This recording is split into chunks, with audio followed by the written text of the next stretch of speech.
Hello बच्चों, hi Purvi on behalf of personal tutor channel. आज हम लोग class 10th Maharashtra board science and technology का एक बहुत simple topic circular motion and centripetal force पढ़ने वाले हैं। सो स्टार्ट करते हैं। Try this, tie a stone to one end of a string. हम एक स्ट्रिंग लेनी है या तो हम कोई एक थ्रेड भी ले सकते हैं, उसमें एक पत्थर को बांधना है। Take the another hand in your hand and rotate the string so that the stone moves along a circular as shown in the figure 1.2a। फिर उसकी एक जो डोर रहेगी, जो दूसरी साइड को हमको हमारे हाथ में पकड़ के रखना है और उसको सर्कुलर मोशन में उसको मूव कराना है। Are you apply any force on the stone? क्या हम स्टोन पर कोई फोर्स लगा पा रहे हैं? In which direction is the force acting? तो फोर्स कौन से डायरेक्शन में वर्क कर रही है? How will you stop this force from acting? हम कैसे इस फोर्स को रोक सकते हैं? What will be the effect on the stone? और इसका स्टोन पर, पत्थर पर क्या इफेक्ट होगा? As long as we are holding the string we are pulling the stone towards us, towards the centre of a circle and applying a force toward it. This force acting if we release the string. So ये force तभी रुक जाएगी जैसे ही हम string को घुमाना बंद कर देंगे। In this case, the stone will fly off along a straight line. इस सिचुएशन में जो स्टोन है सीधे स्ट्रेट लाइन में फिक जाएगा, which is the tangent of a circle at the position of the stone when the string is released, because that is the direction of its velocity at the instant of time. You may recall that we have performed a similar activity previously in which 5 rupee coin kept in a rotating circular disc flies off the disc along with the tangent of a disc. Hence, the force acting on any moving object along a circle and it directed towards the center of a circle is known as centripetal force. एक ऐसी force जो कि किसी object में, जब वो object circle के आसपास मूव कर रहा हो और डायरेक्ट सेंटर में यानी सेंटर से स्ट्राइक करेगा, सो उस फोर्स को बोलेंगे हम centripetal force. Centripetal means centre seeking, centre से। The object tries to go towards the centre of a circle because of its force. So जो ऑब्जेक्ट है वो सेंटर की तरफ से ही बाहर जाएगा just because of force. Hello बच्चों, hi Purvi on behalf of personal tutor channel. आज हम लोग class 10th Maharashtra board science and technology का एक बहुत इम्पॉर्टेंट टॉपिक कैलकुलस लॉ पढ़ने वाले हैं, जो कि एग्ज़ाम पॉइंट ऑफ व्यू से भी बहुत इम्पॉर्टेंट है। सो स्टार्ट करते हैं। Planetary motion has been observe by the astronomers since the ancient time. So जो प्लैनेटरी मोशन है, जो प्लैनेट्स का जो मोशन होता है, वो कई समय पहले एस्ट्रोनॉमर्स ने देखा था। Before Galileo all the observation of the planet's position were made with the naked eyes. So Galileo के पहले जितने भी प्लैनेट की जो पोजीशन है वो सब नेक्ड आइज से देखी गई है। By the 16th century, a lot of data were available about the planetary position and the motion. 16th century के पहले बहुत सारा डेटा अवेलेबल है प्लैनेटरी पोजीशन में भी और मोशन में भी। So, Jonas Kepler studies this data. Johannes Kepler ने इन सभी डेटा के बारे में पढ़ाई करी। He noticed that the motion of a planet follow the certain law. उन्होंने पाया कि ये जो प्लैनेट का जो मोशन है, जो प्लैनेट मूव करते हैं, वो किसी सर्टेन लॉज की वजह से मूव करते हैं। He states the 3 laws describing the planetary motion. उन्होंने 3 लॉज दिए। These are known as Kepler's law which are given below, जिससे अब हम लोग कैलकुलस लॉ के बारे में जानते हैं।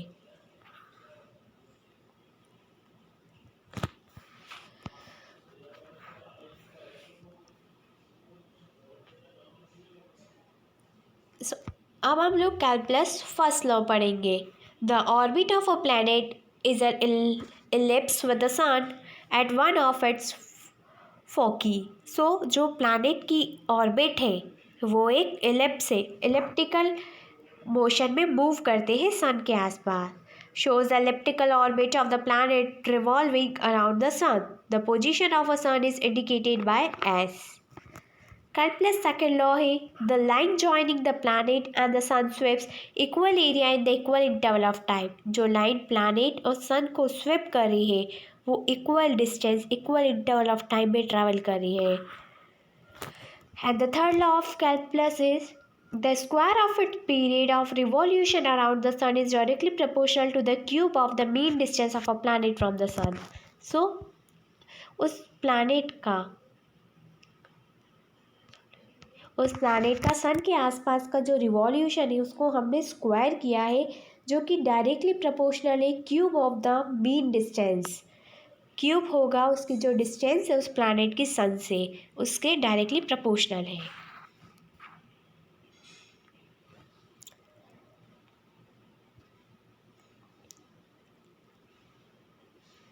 हेलो बच्चों, hi Purvi on behalf of personal tutor channel. आज हम लोग class 10 Maharashtra board science and technology का एक बहुत important topic Newton's universal law of gravitation पढ़ने वाले हैं। सो स्टार्ट करते हैं। All the above consideration including the calculus law lead to the Newton to formulate his theory of universal gravity. So जितने भी हमने पढ़े हैं ऊपर कंसिडरेशन कैलकुलस लॉ के, वो लीड करते हैं न्यूटन के फॉर्मूले को। According to this theory every object in the universe attract every other object in a definite force. Newton की थ्योरी के अकॉर्डिंग जितने भी ऑब्जेक्ट हमारी अर्थ पर हमारे यूनिवर्स में हैं वो सभी एक दूसरे को अट्रैक्ट करेंगे एक डेफिनेट फोर्स के साथ। This force is directly proportional to the product of masses of the two object. ये जो फोर्स है डायरेक्टली प्रोपोर्शनल रहेगी mass of two objects and inversely proportional रहेगी square of distance between them. So ये बहुत important topic है, exam में भी आता है 5 मार्क का। सो यहाँ पर दो ऑब्जेक्ट दे रखे हैं M1 एंड M2, जो कि डिस्टेंस D डिस्टेंस पर प्लेस्ड है। सो हम इसको डिनोट करेंगे F is directly proportional to M1 M2 upon D square, distance का स्क्वायर। जैसे ही हम प्रोपोर्शनलिटी का साइन हटाएंगे तो G कांस्टेंट आ जाएगा। G is a constant of proportionality which is also known as universal gravitational constant, जिसे हम ग्रेविटेशनल यूनिवर्सल ग्रेविटेशनल कांस्टेंट बोलते हैं। सो ऐसा unit of G is Newton metre square kilogram inverse 2. The value of G was first experimentally measured by the Henry Cavendish. In SI units, its value is 6.673 into 10 to the power 11 Newton meter square kilogram inverse 2. The center of a mass of an object is a point inside or the outside the object at which the total mass of the object can be assumed to be concentrated. The center of mass of a spherical object having the uniform density in the geometrical center. The center of a mass of any object having the uniform density is known as centroids.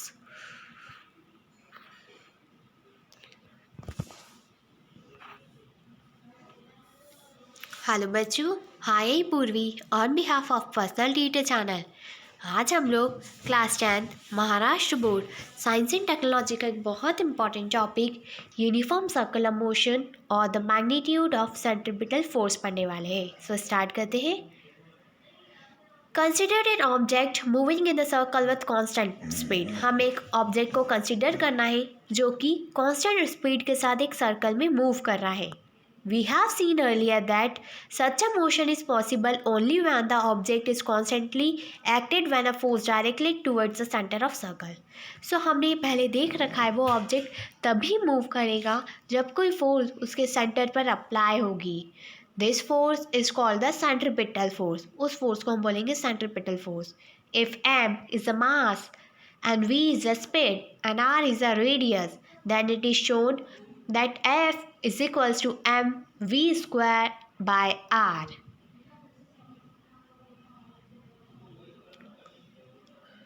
If a planet is revolving around the sun in the circular orbit in the uniform circular motion, then the centripetal force acting on the planet towards the sun must be F is equals to mv square by r, where m is the mass of the planet, v is the speed, and r is the distance.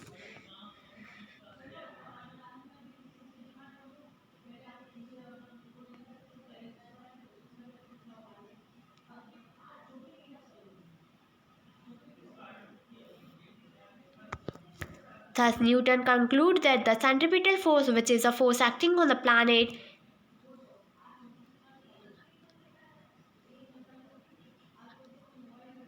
and is responsible for its circular motion, must be inversely proportional to the square of the distance between the planets and the Sun. Newton identified this force with the force of gravitation and postulates the inverse square law of gravitation. This gravitational force is much weaker than other forces in the nature, but it controls the universe and decides its future. This is possible because of the huge mass of the planets, stars, and the other constituents of the universe.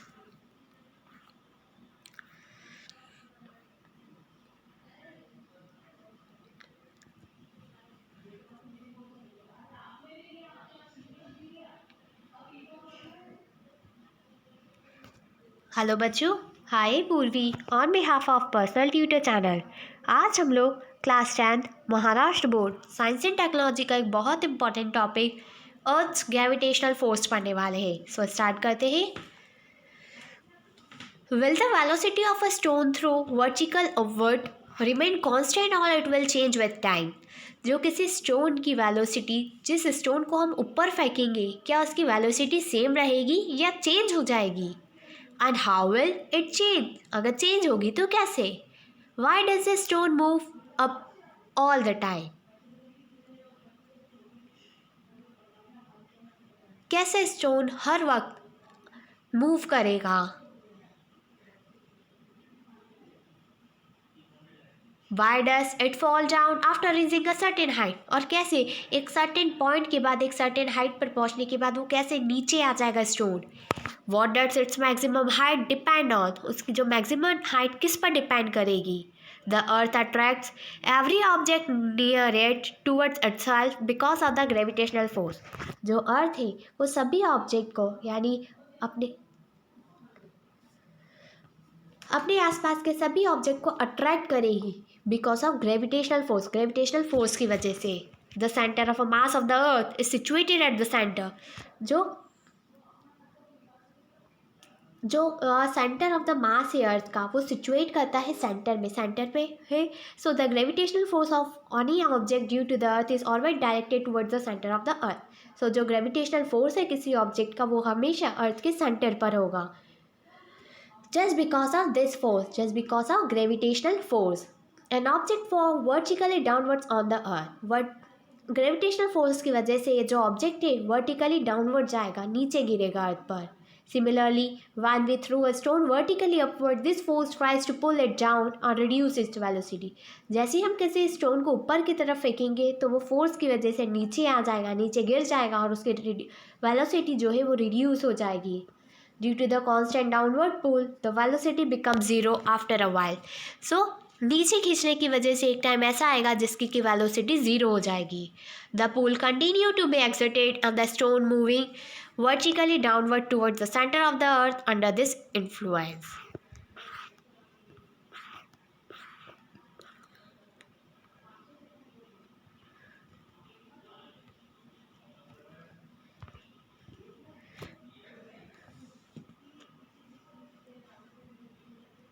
Hello बच्चों, hi Purvi on behalf of personal tutor channel. आज हम लोग class 10 Maharashtra board science and technology का बहुत important topic earth gravitational acceleration पढ़ने वाले हैं। So start करते हैं। The earth exert the gravitational force on an object near it. Earth एक ग्रेविटेशनल फोर्स एक्सर्ट करता है जितने भी ऑब्जेक्ट उसके आसपास है। According to the Newton's second law of motion, a force acting on a body result in its acceleration. Newton के second law के अकॉर्डिंग जो फोर्स है वो किसी भी एक बॉडी पर एक्ट करेगी, जो स्पेसिफिक बॉडी हमने दिया, जो ऑब्जेक्ट लिया है। Thus the gravitational force due to the earth on the object results in its acceleration. So जो gravitational force है वो acceleration की वजह से भी होगा। This is known as acceleration due to gravity and it is denoted by g. जिसको हम डिनोट करते हैं स्मॉल जी से। Acceleration is a vector. Acceleration एक vector quantity है. As the gravitational force on any object due to the earth is directed towards the center of the earth, the direction of acceleration due to gravity is also directed towards the center of the earth vertically downwards. What would happen if there were no gravity? क्या होगा अगर यहाँ पर कोई gravity नहीं होगी? What would happen if the value of g was twice as larger? क्या होगा अगर g कैपिटल G की वैल्यू ट्वाइस हो जाएगी तो?